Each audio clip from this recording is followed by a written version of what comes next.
वंदे मातरम। इस वीडियो को ज़्यादा से ज़्यादा लोगों तक शेयर करें। जो बात डॉक्टर विश्वरूप रॉय चौधरी जी ने कोरोना वायरस के षड्यंत्र के बारे में बताई थी, वो बात सच हुई।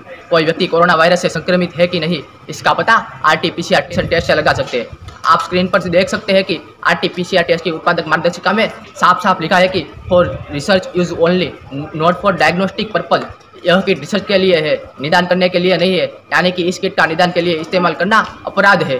WHO से संबंधित एक प्रश्न के उत्तर में व्हाइट हाउस के कोरोना वायरस प्रतिक्रिया समन्वयक डोबेरा ब्रिक्स ने कहा कि RT-PCR किट की गलत होने की संभावना 50% है, अर्थात प्रत्येक दूसरा टेस्ट गलत हो सकता है। WHO ने दुनिया के देशों को कोरोना वायरस के लिए अधिक से अधिक परीक्षण करने के लिए कहा था। ऐसी संस्था पे विश्वास करना भी पाप है, क्योंकि 2010 में WHO को H1N1 की महामारी की झूठी खबर फैलाते पाया गया था कि इसकी गंभीरता की बजाय बीमारी के प्रसार को मापने की इसकी कार्य प्रणाली गलत थी। फिनलैंड के स्वास्थ्य सुरक्षा निदेशक मिका सल्मिनन ने WHO की अधिक से अधिक परीक्षण करने वाली सलाह पर सवाल उठाए और टेस्ट किट को रिजेक्ट कर दिया। आइसलैंड की सरकार ने 30,000 नागरिकों के टेस्ट किए थे, जिनमें से 16,000 पॉजिटिव पाए गए। इन 16,000 में से 8,000 में कोरोना के कोई लक्षण नहीं मिले हैं और अन्य आधे लोगों में केवल बहुत मध्यम ठंड जैसे लक्षण दिख रहे थे, न बुखार न सर्दी जुकाम। फिर भी पॉजिटिव कैसे हो सकता है? इटली में कोरोना से मरने वाले लोगों में 25.1% को एक बीमारी थी, 25.6% को 2 बीमारी थी, 48.5% को 3 से ज़्यादा बीमारी थी और 0.8% को कोई बीमारी नहीं थी। जिसका अर्थ यह है कि 99% लोग जो इटली में मारे गए वह पहले से किसी अन्य बीमारी से ग्रसित थे, उनको कोरोना बता दिया। आप अलका लांबा का ये वीडियो देखें।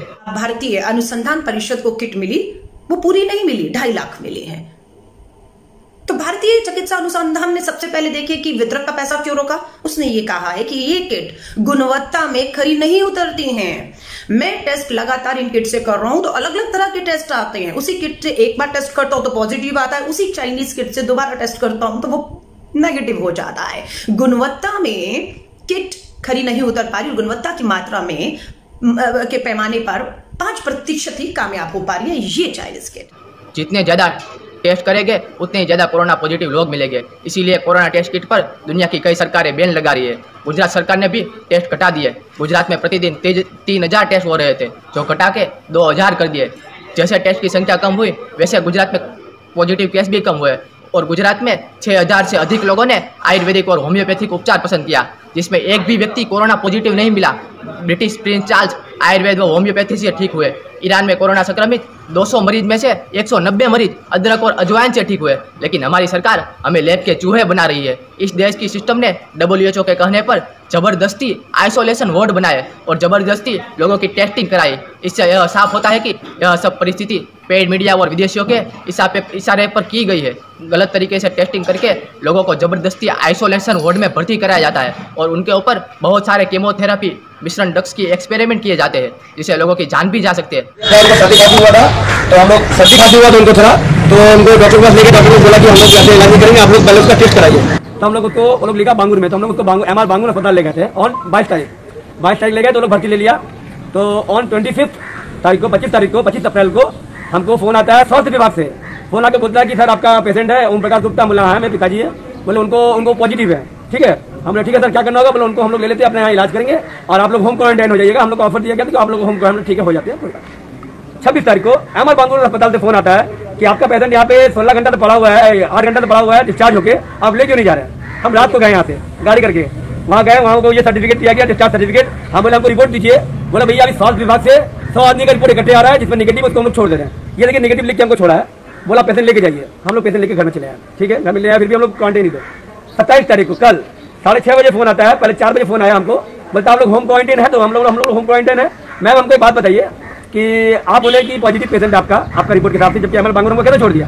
बोला अच्छा हम देखते हैं क्या मिस्टेक हुआ है। तो वो लोग 3 घंटा बाद हमको फोन करके बोलता है कि हम लोग से मिस्टेक हो गया है, पहला रिपोर्ट नेगेटिव आया था, दूसरा रिपोर्ट पॉजिटिव आया लग रहा है, तो काम करते हैं हम भेज रहे हैं गाड़ी, आप पेशेंट को फिर से भेज दीजिए, हम लोग फिर से जो भी करना कर लेंगे, आप लोग भेज दीजिए। हम बोले वो तो अभी फिलहाल ठीक है, तो कोई परेशानी बोला नहीं, हम लोग इलाज करेंगे, आप टेंशन मत लीजिए। हम लोग क्या होगा, बोला आप लोग जाते हैं ऐसे रहिए होम क्वारंटाइन, आप लोग का 7 दिन बाद आप लोग घर से हम लोग ले जाएंगे, आपका टेस्ट हम लोग करवा देंगे। ये बात हुआ।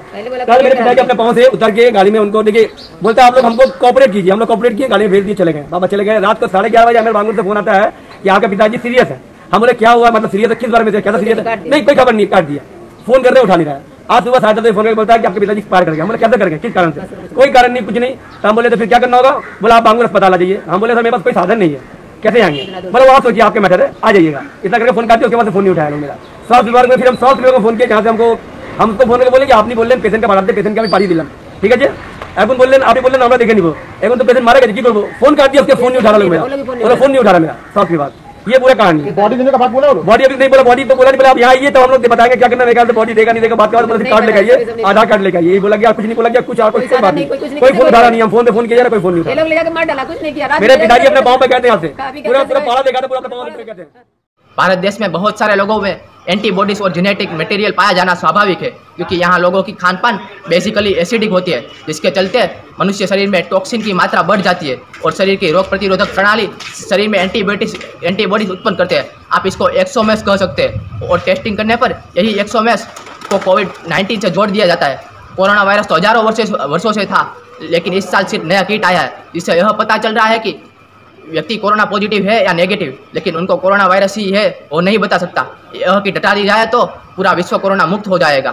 अफ्रीकी लोग लैब के चूहे नहीं है, यह बात अफ्रीकी सेनेटर वेतांगुला ने बताई। और न्यूयॉर्क में कोरोना वायरस पर काम करने वाली नर्स ने कहा है कि कोविड-19 रोगियों को वेंटिलेटर पर रखकर उनकी हत्या की जा रही है। दिल्ली के सीएम अरविंद केजरीवाल ने कहा कि 186 ऐसे मरीज मिले हैं जिनमें कोरोना का कोई लक्षण नहीं है।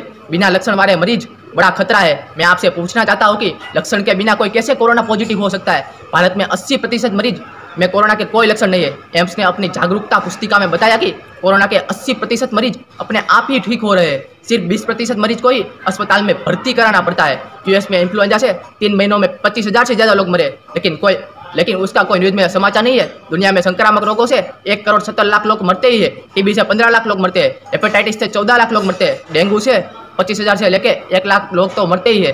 राजस्थान में रैपिड टेस्ट के 95% रिजल्ट गलत है, और आप स्क्रीन पर देख सकते हैं राजस्थान के सांगारी में रैपिड टेस्ट में एक ही परिवार के 5 पॉजिटिव आए हैं। अर्थात जो लोग कोरोना पॉजिटिव नहीं है उन्हें भी कोरोना पॉजिटिव बताया जा रहा है। साउथ कोरिया में 91 कोरोना के मरीज स्वस्थ हो गए थे, टेस्ट करने पर फिर से कोरोना पॉजिटिव पाए गए। चीन में ठीक हो चुके कोरोना मरीज 60 दिन बाद दोबारा पॉजिटिव पाए गए। इसका क्या मतलब है? केस 1 या तो वो पहले कभी कोरोना नेगेटिव हुए ही नहीं थे और उन्हें वायरस था। केस 2 वे ठीक हो गए थे, घर जाने पर वे दोबारा संक्रमित हो गए। केस 3 उनका शरीर कोरोना वायरस से मुक्त है, किट गलत परीक्षण कर रहा है। इसका और एक मतलब है कि तीनों केस में कोई निर्णायक जवाब नहीं है। कोरोना के जितने भी दर्दी भारत में मरे हैं उनमें से कितने प्रतिशत लोग बिना चिकित्सा या बिना ट्रीटमेंट से मरे हैं? अगर ये आंकड़ा पता चल जाए तो कोरोना वायरस नाम की अफवाह का पूरा भांडा फूट जाएगा। एम्स के डॉक्टर रणदीप गुलेरिया कहते हैं कि कोविड-19 कोई गंभीर बीमारी नहीं है। यदि किसी भी व्यक्ति को कोरोना टेस्ट पॉजिटिव आए तो उसे स्वयं के खर्चे पर 5 टेस्ट और करवा लेने चाहिए। कोरोना नेगेटिव आ जाएगा।